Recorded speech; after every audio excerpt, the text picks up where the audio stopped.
ওকে। Hello, নমস্কার। আমি স্নেহাশিস সিনহা। আপনাদের সবাইকে স্বাগত A to Z study YouTube চ্যানেলে। আমরা শুরু করেছি ঝাড়খণ্ড স্টাফ সিলেকশন কমিশনের মাধ্যমিক আচার্যর বাংলা সিলেবাস সম্পর্কে ডিটেলসে আলোচনা। তো আজকে আমরা বাংলা সিলেবাসের যে বিষয়টি নিয়ে আলোচনা করব সেটি হচ্ছে আধুনিক যুগের একজন বিখ্যাত কবি বলা চলে। কবি তো বটেই, প্লাস তিনি নাট্যকারও ছিলেন। তিনি হচ্ছেন Michael Madhusudan Dutta.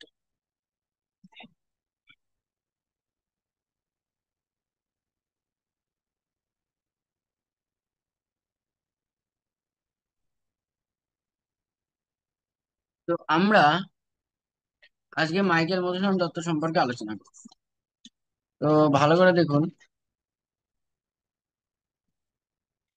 Michael Madhusudan Dutta.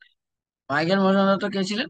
Michael Madhusudan Dutta ছিলেন একজন কবি, এবং পাশাপাশি তিনি ছিলেন একজন নাট্যকার। মাইকেল মধুসূদন দত্তের জন্ম কবে? মাইকেল মধুসূদন দত্তের জন্ম 25শে জানুয়ারি 1824, এবং তার মৃত্যু 29শে জুন 1873। তাহলে 25শে জানুয়ারি 1824 সালে তার জন্ম, এবং 29শে জুন 1873 সালে তার মৃত্যু। 1824 থেকে 1873, এটা কিন্তু অবশ্যই আপনাদেরকে ভালো করে মাথায় রাখতে হবে। জন্ম এবং জন্মস্থান: 1824 খ্রিস্টাব্দের 25শে জানুয়ারি ব্রিটিশ ভারতের বাংলা প্রেসিডেন্সি বিভাগের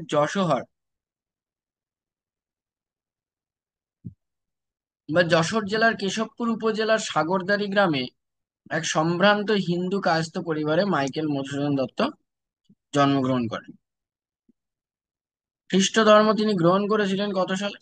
1843 খ্রিস্টাব্দের 1লা ফেব্রুয়ারি তিনি খ্রিস্ট ধর্ম গ্রহণ করেছিলেন। 1843 সালের 1লা ফেব্রুয়ারি। তো 1843 সালের 1লা ফেব্রুয়ারি তার জীবনের একটি গুরুত্বপূর্ণ ঘটনা ঘটেছিল।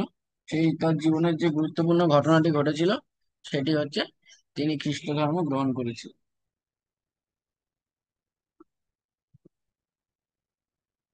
ওকে। তো এবার চলে আসুন ছদ্মনাম। মাইকেল মধুসূদন দত্তের ছদ্মনাম।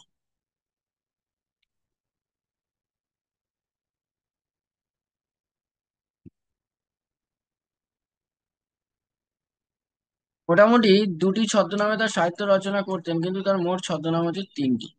তো কি কি ছদ্মনাম আছে দেখা যাক। এক, Timothy Penn Poem. Michael Madhusudan Dutt Timothy Penn Poem ছদ্মনামে কাব্য কবিতা রচনা করেছিলেন। এই ছদ্মনামে এই ছদ্মনামে মাইকেল মধুসূদন দত্ত মাদ্রাজের হিন্দু ক্রনিকল এবং মাদ্রাজ সার্কুলার ও স্পেকটেটর পত্রিকায় কবিতা লিখতেন।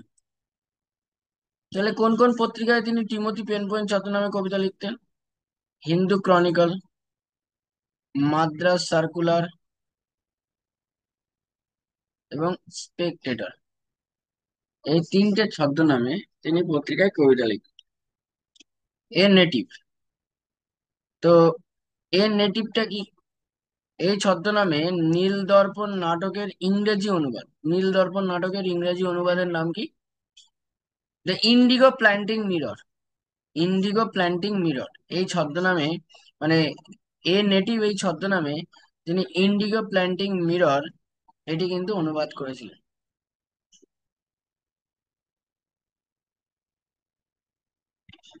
মিস্টার হল্ট, এই ছদ্মনামে তিনি কি করেছিলেন? মিস্টার হল্ট এই ছদ্মনামে তিনি মাদ্রাজ থেকে জাহাজে করে বঙ্গদেশে ফিরে এসেছিলেন, অর্থাৎ হাওড়া জেলার বিশপ কলেজে আসার সময় তিনি এই ছদ্মনাম গ্রহণ করেছিলেন।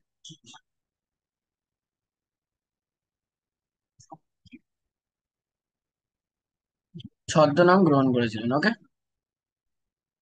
তাহলে আমরা দেখতে পেলাম যে তার তিনটে ছদ্মনাম। একটা হচ্ছে, তাহলে কি আসলো তিনটে ছদ্মনাম? টিমোথি পেন পোয়েম, আর নেটিভ, আর মিস্টার হোল্ট। এই তিনটে ছদ্মনামে তিনি কবিতা লিখতে শুরু করেছিলেন বা তার লেখা সাহিত্য লিখতে শুরু করেছিলেন। উপাধি, ভালো করে দেখুন, মাইকেল মধুসূদন দত্ত কিন্তু বেশ কিছু উপাধি লাভ করেছিলেন। কি কি উপাধি লাভ করেছিলেন? তিনি মধু কবি উপাধি লাভ করেছিলেন, তিনি দত্ত কুলোদ্ভব কবি উপাধি লাভ করেছিলেন, তিনি কবি কুলভূষণ উপাধি লাভ করেছিলেন, কবি কুলভূষণ। তো কবি কুলভূষণ এই উপাধি তাকে কে দিয়েছিল? কবি কুলভূষণ উপাধি তাকে দিয়েছিল মাইকেল মধুসূদন দত্তকে কবি কুলভূষণ উপাধি দিয়েছিল সাহিত্য সম্রাট বঙ্কিমচন্দ্র চট্টোপাধ্যায়। তাহলে বঙ্কিমচন্দ্র চট্টোপাধ্যায় তাকে কবি কুলভূষণ এই উপাধিতে ভূষিত করেছিল। তাহলে মাইকেল মধুসূদন দত্তকে কবি কুলভূষণ উপাধিতে কে ভূষিত করেন? মাইকেল মধুসূদন দত্তকে কবি কুলভূষণ উপাধিতে ভূষিত করেন বঙ্কিমচন্দ্র চট্টোপাধ্যায়। এছাড়া তাকে আরেকটা উপাধি দেওয়া হয়েছিল, সেটা হচ্ছে বাংলা সাহিত্যের প্রথম সার্থক নাট্যকার বা নাট্যকার। তিনি অমৃতাক্ষর ছন্দের স্রষ্টা, তিনি বাংলা মহাকাব্যের জনক, বাংলা সাহিত্যের প্রথম মৌলিক নাট্যকার তিনি। নাট্যকার বানানটা ঠিক করে লিখি। বাংলা সাহিত্যের প্রথম মৌলিক নাট্যকার তিনি, বাংলা ট্র্যাজেডির জনক তিনি। যদি বলা যায় তার শ্রেষ্ঠ যে ট্র্যাজেডি সেটা হচ্ছে কৃষ্ণকুমারী, তার শ্রেষ্ঠ ট্র্যাজেডি হচ্ছে কৃষ্ণকুমারী। মহাকাব্যের জনক তিনি, মেঘনাদ বধ কাব্য রচনা করেছিলেন, মেঘনাদ বধ কাব্য। তাহলে মেঘনাদ বধ কাব্য কাকে রচনা করেছিলেন? মেঘনাদ বধ কাব্য রচনা করেছিলেন হচ্ছে মাইকেল মধুসূদন দত্ত, এবং এটি রচনা করেছিলেন তিনি 1861 সালে। তিনি অমৃতাক্ষর ছন্দের প্রবক্তা বা স্রষ্টা। তার তিলোত্তমা সম্ভব কাব্যে তিনি সর্বপ্রথম অমৃতাক্ষর ছন্দ ব্যবহার করেন। তিলোত্তমা সম্ভব কাব্য, তিলোত্তমা সম্ভব কাব্যে তিনি সর্বপ্রথম অমৃতাক্ষর ছন্দের ব্যবহার করেছিলেন।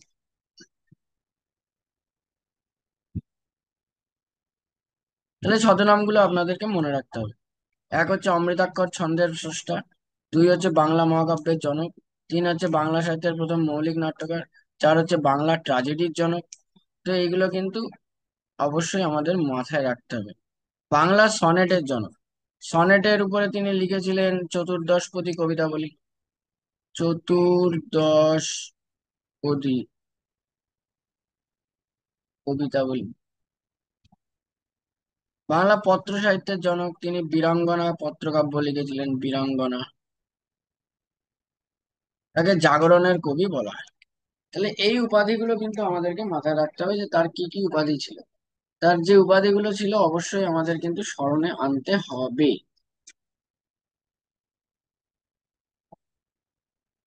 তো এবার চলে আসুন আমরা তার পরের অংশে যাই। এটা অত্যন্ত গুরুত্বপূর্ণ একটা ইনফরমেশন আমরা আপনাদেরকে দেব। সেটা হচ্ছে 1843 খ্রিস্টাব্দে মধুকবির মাত্র 19 বছর বয়সে, মধুকবি বলতে কাকে বোঝানো হয়েছে? মধুকবি বলতে বোঝানো হয়েছে মধুসূদন দত্তকে। মধুসূদন দত্তকে বোঝানো হচ্ছে। তো 1843 খ্রিস্টাব্দে, সালটা মাথায় রাখুন,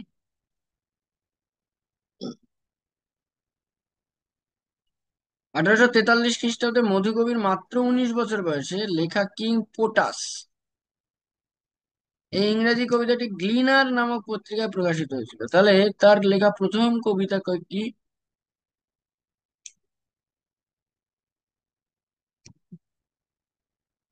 এটি কোন পত্রিকায় প্রকাশিত হয়েছিল? এটা গ্লিনার পত্রিকায় প্রকাশিত হয়েছিল।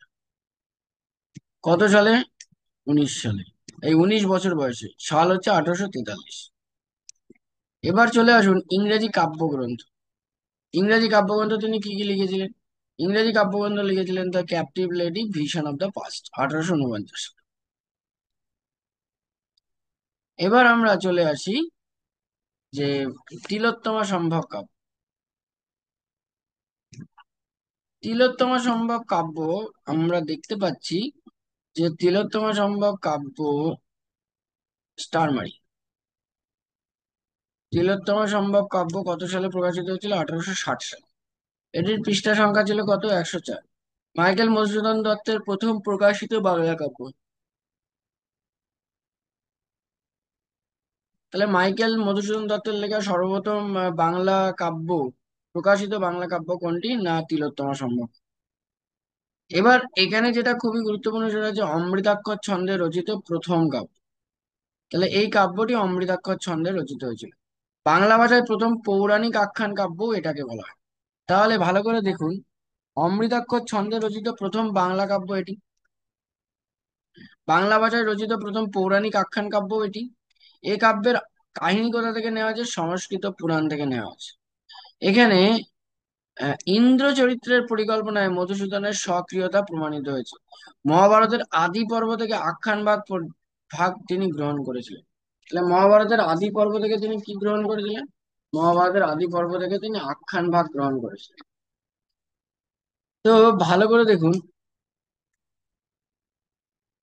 এই যে কাব্যটি, এই কাব্যটি তিনি উৎসর্গ করেছিলেন কাকে? না যতীন্দ্রমোহন ঠাকুরকে। যতীন্দ্রমোহন ঠাকুর বলে একজন ব্যক্তি, তাকে তিনি এটি উৎসর্গ করেন। এবং এটি যখন উৎসর্গ করেছিলেন, তার কারণটা কি, তিনি কেন করেছিলেন? এই কাব্যটি প্রকাশের ব্যয়ভার, মানে যত টাকা লাগে প্রকাশ করতে, একটা বই পাবলিশ করতে, তার সমস্তটাই বহন করেছিলেন যতীন্দ্রমোহন ঠাকুর।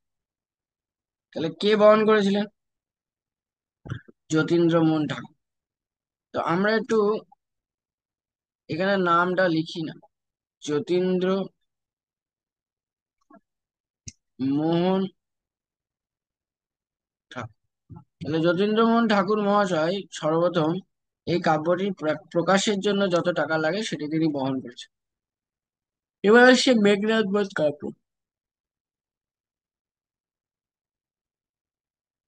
মেঘনাদ বধ কাব্য ভালো করে দেখুন, মেঘনাদ বধ কাব্যই হচ্ছে মাইকেল মধুসূদন দত্তের শ্রেষ্ঠতম কাব্যগ্রন্থ, এবং এটিকেই মহাকাব্য, আর রাদার আই ক্যান সে, মানে আমি বলতে পারি সাহিত্যিক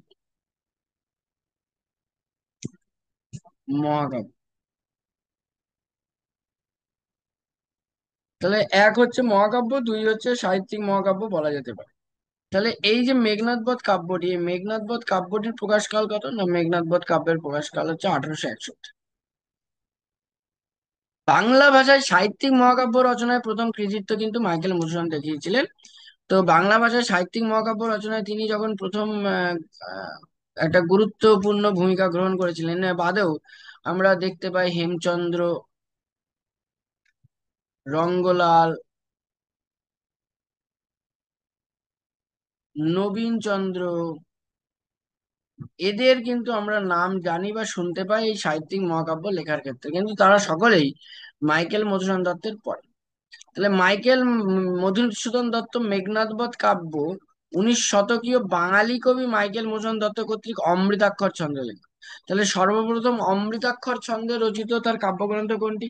সর্বপ্রথম অমৃতাক্ষর ছন্দে রচিত তার কাব্যগ্রন্থের নাম হচ্ছে আমাদের কোনটা? না মেঘনাদ বধ কাব্য, অমৃতাক্ষর ছন্দে লেখা। কিন্তু সর্বপ্রথম বলা যাবে না, সর্বপ্রথম কিন্তু পদ্মা, সরি, তিলোত্তমা সম্ভব কাব্য, তিলোত্তমা সম্ভব কাব্য, যেটা আমরা একটু আগে আলোচনা করলাম। আর মাইকেল মধুসূদন দত্তের যে গুরুত্বপূর্ণ যে লেখা সেটি হচ্ছে মেঘনাদ বধ কাব্য। সেই মেঘনাদ বধ কাব্যে কিন্তু তিনি অমৃতাক্ষর ছন্দের প্রয়োগ করেছেন, অমৃতাক্ষর ছন্দের ব্যবহার করেছেন। কাব্যটি তার শ্রেষ্ঠ কর্ম হিসেবে বিখ্যাত। যাই হোক, এটার থেকেও বেশি ইম্পর্টেন্ট হচ্ছে এটি 1861 খ্রিস্টাব্দে 2 খণ্ডে বই আকারে প্রকাশ করা হয়। এবং এই বই প্রকাশের ক্ষেত্রে গুরুত্বপূর্ণ ভূমিকা নিয়েছিলেন, ব্যয়ভারের ক্ষেত্রে গুরুত্বপূর্ণ ভূমিকা নিয়েছিলেন দিগম্বর মিত্র মহাশয়। তাহলে কে নিয়েছিলেন? দিগম্বর মিত্র। তাহলে দিগম্বর মিত্র মহাশয় খুব গুরুত্বপূর্ণ একটি ভূমিকা নিয়েছিলেন এই বইটি প্রকাশের জন্য বা ছাপানোর জন্য। তো এটা কিন্তু অত্যন্ত গুরুত্বপূর্ণ, মনে রাখতে হবে। আর এই কাব্যে মোট 3 দিন 2 রাত্রির ঘটনা বর্ণিত হয়েছে। সর্বপ্রথম এই যে কাব্যটি মাইকেল মধুসূদন দত্তের মেঘনাদ বধ কাব্য, এই কাব্যে 3 দিন মানে টোটাল 3টে দিন এবং 2টো রাত্রির ঘটনা, 2টো রাত্রির ঘটনা এটা কিন্তু এখানে বর্ণিত হয়েছে।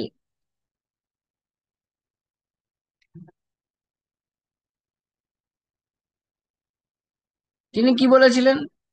কাব্যের শুরুতে গাইবো মা বীর রসে ভাসি মহাগীত। গাইবো মা বীর রসে ভাসি মহাগীত, অর্থাৎ তিনি এটা বলতে চেয়েছেন যে তার এই কাব্যটি, অর্থাৎ এই মহাভারত, সরি, এই রামায়ণকে নির্ভর করে, রামায়ণকে অনুসরণ করে তিনি যে মেঘনাদ বধ কাব্যটি রচনা করেছিলেন, সেই কাব্যের যে মূল রস সেটা হচ্ছে বীর রস। কিন্তু আমরা দেখতে পাবো যে এই কাব্যের মধ্যে বীর রসের বদলে করুণ রসের প্রাধান্য পাওয়া যাচ্ছে, করুণ রস। তো যাই হোক, তিনি বলেছিলেন গাইবো মা বীর রসে ভাসি মহাগীত। কাব্যের শুরুতেই মধুসূদন এই ঘোষণা করেন। হোমার হোমার হচ্ছে গ্রিস দেশীয় কবি, মিল্টন ইতালীয় কবি, ভার্জিল আছেন, বাল্মীকি, কৃত্তিবাস প্রমুখের রচনা থেকে কাহিনী চয়ন করেছিলেন কে? না, কে কাহিনী চয়ন করেছিলেন? না, মাইকেল মধুসূদন দত্ত। 16 বছর বয়সে রবীন্দ্রনাথ ভারতী পত্রিকায় এই কাব্যের সমালোচনা করেন, খুব ইম্পর্টেন্ট। তাহলে কোন বিখ্যাত কবি মাইকেল মধুসূদন দত্তের মেঘনাদ বধ কাব্যের কিন্তু সমালোচনা করেছিলেন? কে করেছিলেন? না, রবীন্দ্রনাথ ঠাকুর মহাশয় করেছিলেন। রবীন্দ্রনাথ ঠাকুর মহাশয় করেছিলেন, মাত্র 16 বছর বয়সে তিনি এটি করেছিলেন, এবং ভারতী পত্রিকায় কাব্য প্রকাশিত হয়েছে। কাকে উৎসর্গ করেন? না, উৎসর্গ করেন আমাদের একমাত্র ব্যক্তি যিনি তাকে অর্থ সাহায্য দিয়েছিলেন, তিনি হচ্ছেন দিগম্বর মিত্র মহাশয়। তাহলে দিগম্বর মিত্র মহাশয় তিনি কিন্তু গুরুত্বপূর্ণ একটা কথা আমাদেরকে বলেছেন, সেটা হচ্ছে মাইকেল মধুসূদন দত্তের মেঘনাদ বধ কাব্য ছাপানোর প্রসঙ্গে। এবং মাইকেল মধুসূদন দত্তের মেঘনাদ বধ কাব্যটি দুটি খণ্ডে প্রকাশিত হয়েছিল, 1861 খ্রিস্টাব্দে দুটি গ্রন্থ আকারে প্রকাশিত হয়। ঠিক আছে, যে এবার দেখুন, 1861 খ্রিস্টাব্দে এই কাব্যটি রচনা করেন কে? না, মাইকেল মধুসূদন দত্ত। কাব্যটি দুটি খণ্ডে বিভক্ত। প্রথম খণ্ড হচ্ছে 1 থেকে 5 সর্গ, 1861 খ্রিস্টাব্দে জানুয়ারি মাসের 4 তারিখে। এবং দ্বিতীয়টি 6 থেকে 9, 1861 খ্রিস্টাব্দের জুন মাসে। তাহলে প্রথমটি হচ্ছে 1861 খ্রিস্টাব্দের জানুয়ারি মাসে, দ্বিতীয়টি হচ্ছে 1861 খ্রিস্টাব্দের জুন মাসে। এই কাব্যের মানে রচনা করেন। মুদ্রণের ব্যয়ভার বহন করেছিল, আমি একটু আগেই বলেছিলাম যে পাবলিশিং যে সংস্থা বা পাবলিশ, মানে ছাপানো, সেই ছাপানোর ক্ষেত্রে গুরুত্বপূর্ণ ভূমিকা গ্রহণ গ্রহণ করেছিলেন দিগম্বর মিত্র মহাশয়। কৃতজ্ঞ কৃতজ্ঞ মধুসূদন দত্ত এই অভিনব কাব্যকুসুম তাকে উৎসর্গ করেন। অভিনব কাব্যকুসুম, কারণ তিনি নিজেকে কবি বলে প্রমাণ করতে পেরেছেন। তিনি যদিও কবিতায় রচনা করেছেন, তবুও তিনি নিজেকে কবি হিসাবেই প্রমাণ করতে সক্ষম হয়েছেন। এই প্রথম খণ্ডে 131টি, দ্বিতীয় খণ্ডে 104টি। তো এই কাব্যের দ্বিতীয় সংস্করণ 1862 খ্রিস্টাব্দে প্রকাশিত হয়েছিল। তাহলে আহ মাইকেল মধুসূদন দত্তের মেঘনাদ বধ কাব্যের প্রথম খণ্ড ওই প্রকাশিত 1861 সালের জানুয়ারি মাসে, আর দ্বিতীয় খণ্ড প্রকাশিত 1861 সালের কত মাসে? 1861 সালের, এই যে এক্ষুনি আমরা বললাম যে জুন মাসে। জুন মাসে কিন্তু এটা প্রকাশিত হয়েছে।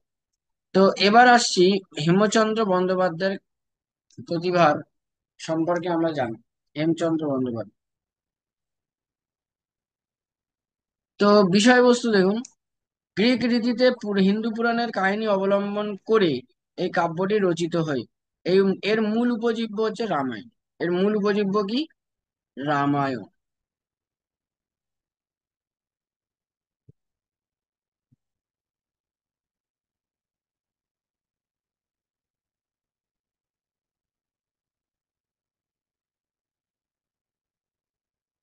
মধুসূদন মেঘনাদ বধ কাব্য সর্বাংশে আর্য রামায়ণকে অনুসরণ করে রচনা করেননি। প্রতিটি চরিত্রের উপর বাল্মীকির থেকে ইয়ং বেঙ্গলের প্রভাব অনেক অনেক বেশি। মেঘনাদ বধ কাব্য এর লঙ্কা কাণ্ডের স্থান লঙ্কাদ্বীপের পরিবর্তে হলো হিন্দু কলেজ। ভাষাতেও আধুনিকতার ছাপ লক্ষ্য করা যায়।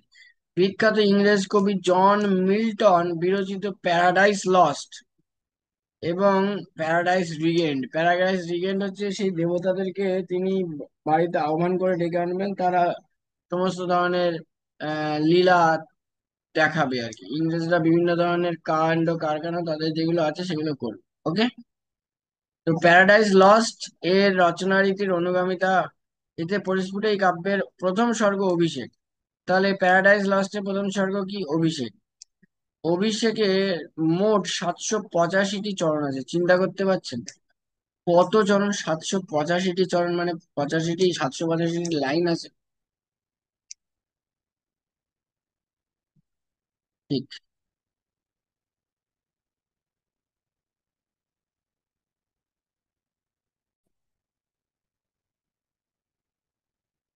তাহলে আমরা দেখতে পাচ্ছি যে প্রথম স্বর্গ অভিষেকে মোট 785টি চরণ আছে। ছন্দ: এই কাব্যটি অমৃতাক্ষর ছন্দ বা ফ্রি ভার্সে রচিত। তিনি অমৃতাক্ষর ছন্দে প্রথম রচনা করেন তিলোত্তমা সম্ভব কাব্য, মে মাসের 1860 সালে। এরপর মেঘনাদ বধ কাব্য 1861 খ্রিস্টাব্দে তিনি রচনা করেন অমৃতাক্ষর ছন্দে। তাহলে তিলোত্তমা সম্ভব কাব্য তিনি অমৃতাক্ষর ছন্দে প্রথম রচনা করেছিলেন, এরপরে মেঘনাদ বধ কাব্য তিনি অমৃতাক্ষর ছন্দে রচনা করেছিলেন। 9টি স্বর্গ আছে। এই এই যে কাব্যগ্রন্থ, মানে কাব্যটা মেঘনাদ বধ কাব্য, এই মেঘনাদ বধ কাব্যে 9টি স্বর্গ আছে। ভেরি ভেরি ইম্পর্টেন্ট, এই স্বর্গগুলো আপনাকে কিন্তু মুখস্থ করতে হবে। প্রথম হচ্ছে অভিষেক, দ্বিতীয় অস্ত্রলাভ, তৃতীয় সমাগম, চতুর্থ অশোক বন, পঞ্চম উদ্যোগ, ষষ্ঠ বধ, আহ শক্তি নির্ভেদ, প্রেতপুরী এবং সংস্কৃত। এই এতগুলো কিন্তু এখানে অধ্যায় রয়েছে। কটি অধ্যায় রয়েছে? না, 9টি অধ্যায় রয়েছে। অভিষেক, অস্ত্রলাভ, সমাগম, অশোকবন, উদ্যোগ, বধ, শক্তি নির্ভেদ, প্রেতপুরী এবং সংস্কৃত। একদম মুখস্থ করে ফেলতে হবে এই ইয়েগুলো, স্বর্গগুলো।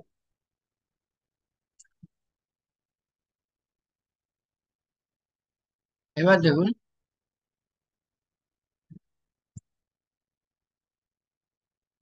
এবার আসছে ব্রজাঙ্গনা। ব্রজাঙ্গনা কাব্যটাকে, ব্রজাঙ্গনা কাব্যকে বলা হয় ওড জাতীয় লেখা, ওড।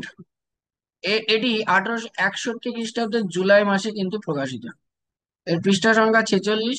গ্রিক সাহিত্যের ওড, ওড মানে একটা গীতি কবিতার একটা ভাগ বলা যেতে পারে ওড। সেই ওড হচ্ছে লিরিক কবিতা, গীতি কবিতা, এবং এই জাতীয় কবিতার বাংলা ভাষায় প্রথম সূত্রপাতও করেছিলেন মাইকেল মধুসূদন দত্ত। তাহলে ব্রজাঙ্গনা কাব্য হচ্ছে ওড জাতীয় কবিতা। এই ওড জাতীয় কবিতারও সূচনা করেছিলেন, শুভ সূচনা করেছিলেন মাইকেল মধুসূদন দত্ত। বাংলা ভাষার প্রথম ওড অর্থাৎ ব্রজাঙ্গনা কাব্যটি সহপাঠী ভূদেব মুখোপাধ্যায়ের অনুরোধে লেখেন। তাহলে কার অনুরোধে ব্রজাঙ্গনা কাব্য লিখেছিলেন? ভেরি ভেরি ইম্পর্টেন্ট একটা শর্ট কোশ্চেন আমরা এখান থেকে পেয়ে গেলাম। আমরা দেখতে পাচ্ছি যে ব্রজাঙ্গনা কাব্যটি তিনি তার বন্ধু ভূদেব মুখোপাধ্যায়ের অনুরোধে কিন্তু লেখেন।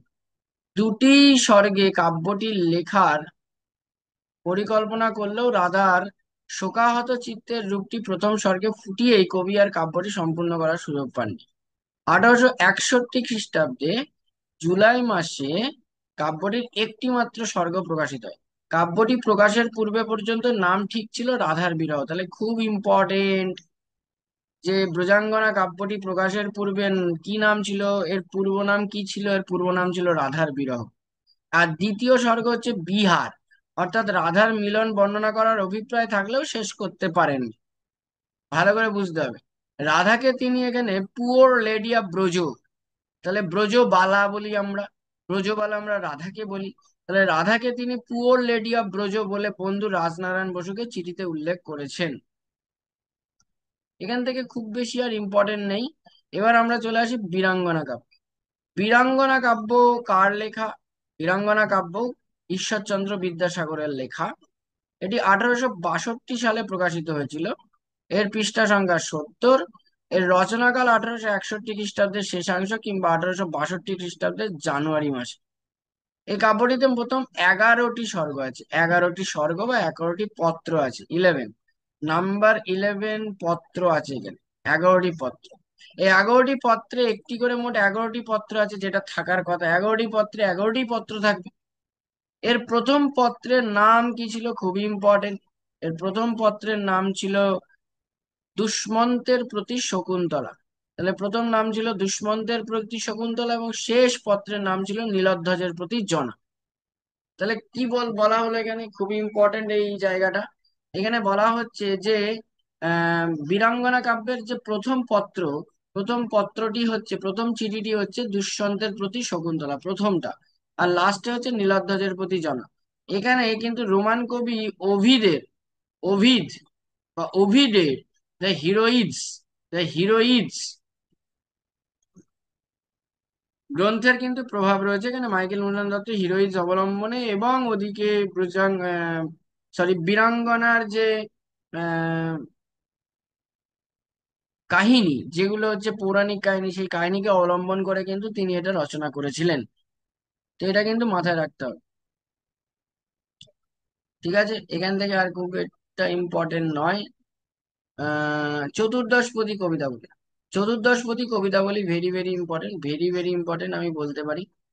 কারণ চতুর্দশপদী কবিতাবলী আগস্ট 1866 খ্রিস্টাব্দে প্রকাশিত, এবং এখানে তিনি যার দ্বারা প্রভাবিত হয়েছিলেন সেই কবি পেত্রার্ক। পেত্রার্ক ছিলেন ইতালীয় কবি, ইতালীয় কবি। তাহলে ইতালীয় কবি পেত্রার্কের দ্বারা প্রভাবিত হয়ে তিনি কিন্তু এটি রচনা করেছিলেন। চতুর্দশপদী কবিতাবলীতে 102টি সনেট আছে, মাত্র 102টি সনেট আছে। এটা কিন্তু খুব খুব খুব ইম্পর্টেন্ট।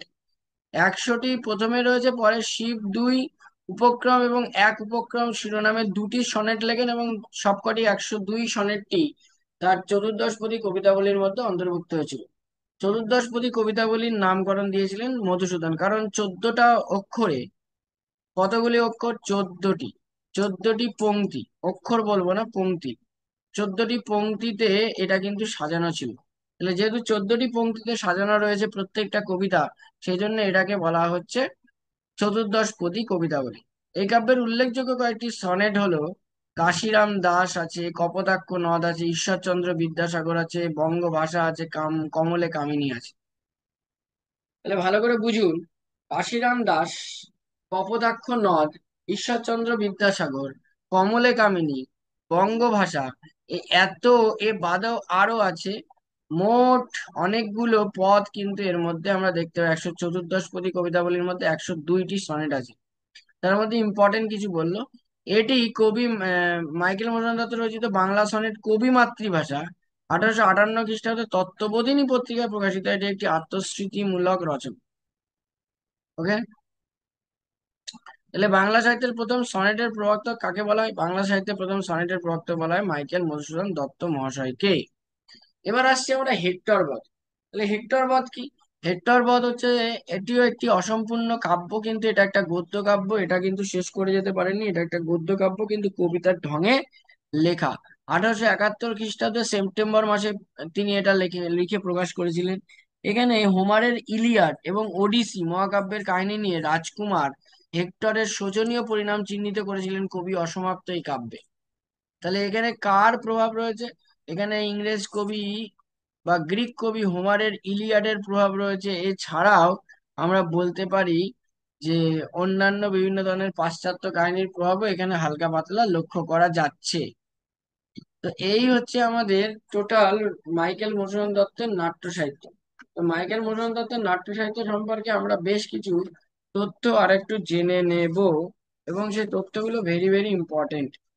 যেমন ব্রজাঙ্গনা। ব্রজাঙ্গনা কাব্যটি কাকে উৎসর্গ করেছিলেন? ব্রজাঙ্গনা কাব্য ভালো করে দেখুন। ব্রজাঙ্গনা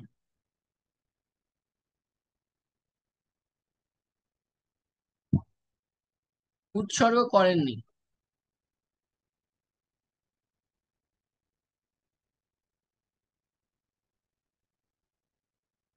এবার আসছে বীরাঙ্গনা।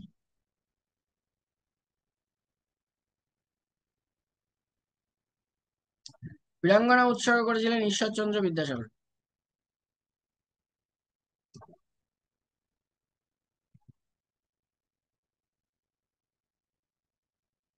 ঈশ্বরচন্দ্র বিদ্যাসাগরকে তিনি আহ বীরাঙ্গনা কাব্যটি দান করেন। তো এই হচ্ছে আমাদের বিষয়। এবার আমরা আরো কিছু তথ্য জানবো।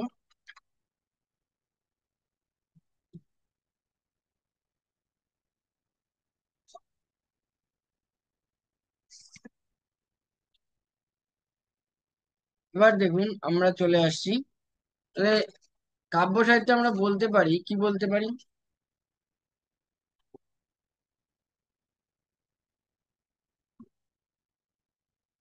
তাহলে আমরা কিছু তথ্য আমরা যদি এখানে দেখি তাহলে কি দেখবো? মাইকেল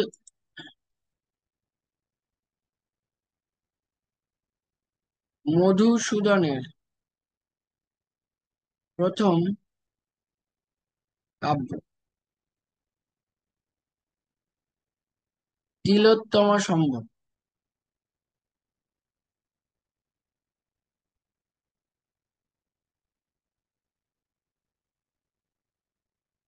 এবার মধুসূদনের শ্রেষ্ঠ কাব্য।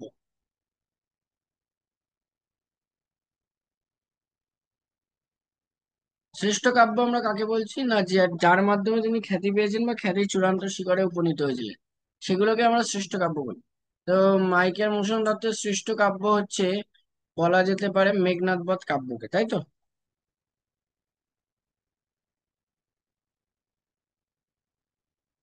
মেঘনাদ বধ কাব্যকে বলা যেত। তো এখানে আরেকটা জিনিস খুবই লক্ষণীয় বিষয়, সেটা হচ্ছে তিলোত্তমা সম্ভব কাব্য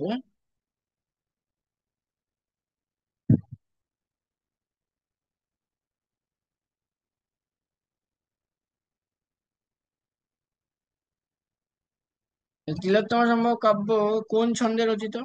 না, অমৃতাক্ষর ছন্দে রচিত।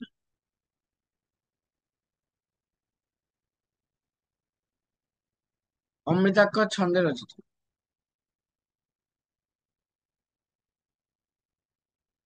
কার সঙ্গে তিনি বাজি রেখে কাব্য কবিতা রচনা করেছিলেন বা অমৃতাক্ষর ছন্দে লিখেছিলেন? কার সঙ্গে বাজি রেখে? না, উত্তরটা হচ্ছে যতীন্দ্রমোহন ঠাকুর।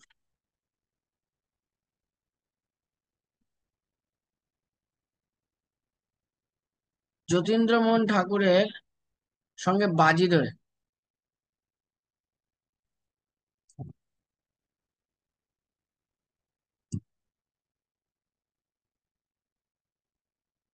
বাজি ধরে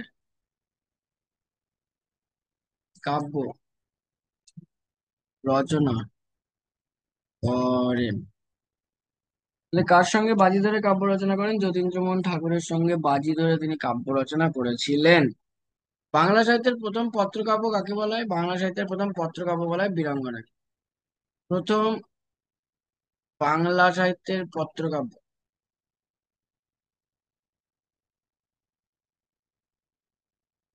তাহলে কি হবে উত্তর? বীরাঙ্গনা। বীরাঙ্গনা কত? 1861। সনেটে কার প্রভাব রয়েছে? সনেটে পেত্রার্কের প্রভাব রয়েছে।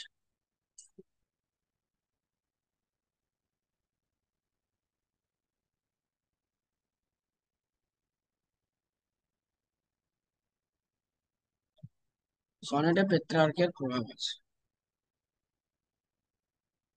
এবার চলে আসুন মধুসূদনের গদ্য আখ্যান।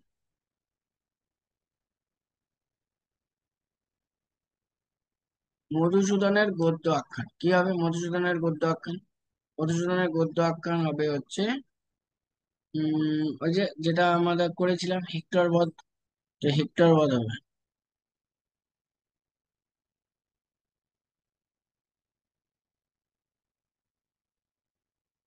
তো আরো অনেক জিনিস আছে যেগুলো আমাদেরকে জানতে হবে।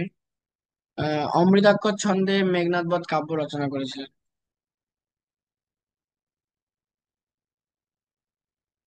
বাংলায় প্রথম সনেট।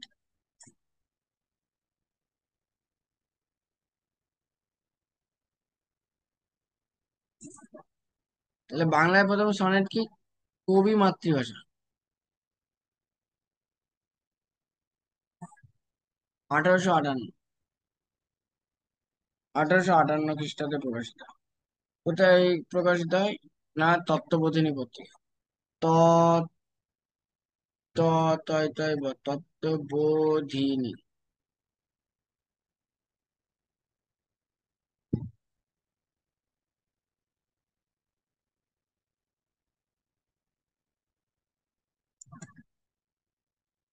ওকে, তাহলে আমরা আরো আমাদের লিখতে হবে।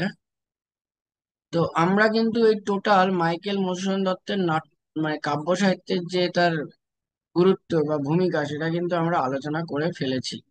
তো আজকে কিন্তু আমরা মাইকেল মধুসূদন দত্তের কাব্য কবিতা নিয়ে আলোচনা করলাম। এরপরে আমরা নাট্য সাহিত্য নিয়ে আলোচনা করব মাইকেল মধুসূদনের জন্য। কালকেই আমরা নাট্য সাহিত্য নিয়ে আলোচনা করব খুব সুন্দর করে। আশা করি আপনাদের ভালো লাগবে। আর এই ভিডিওটি যদি ভালো লেগে থাকে অবশ্যই লাইক, কমেন্ট এবং শেয়ার করবেন। এবং যারা মানে মোটামুটি, তাহলে আজকের মতন আমাদের এই ক্লাসের ভিডিওটি এখানেই শেষ হলো।